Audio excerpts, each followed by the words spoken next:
kayo sa loob ng malaking bahay. Malawak na bakuran, mataas na pader, pinapaligiran at nakabilang mga mamahaling sasasa.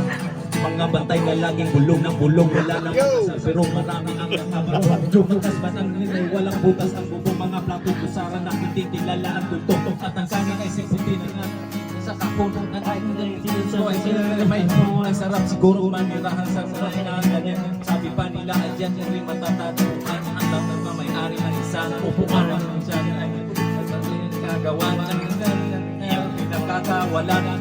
Kita ko lang siya ay aking sisigawan. Sana nakaupo sa lugar niyo naman tumayo at pagkamatanaw ninyo ang pinagkalagahan ko.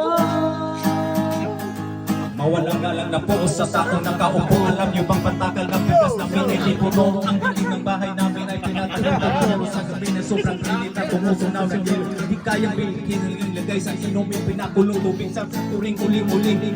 Gamit lamang ang panggatong na inanod lamang sa estero na nagsisibing ko ang aming banyo. Ang aking inay may ganyan isang kaldero na nagagamit lang pag ang aking ama ay sumweldo. Pero kulang pa rin, kulang lang kayo kasi ang 50 pesos na naman ang Pagkakasyahin alam mo talagang nang umatas lang ang bato nung nagpupulagan lupis ko kayo. Pinagtasukan nilagin ang pera nyo. Alang tira, makapagpagagan na nang huwag kang masyadong halata.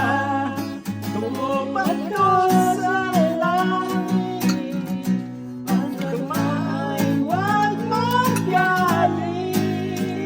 Naubos ko na lang ka. masyadong halata. Huwag kang masyadong halata.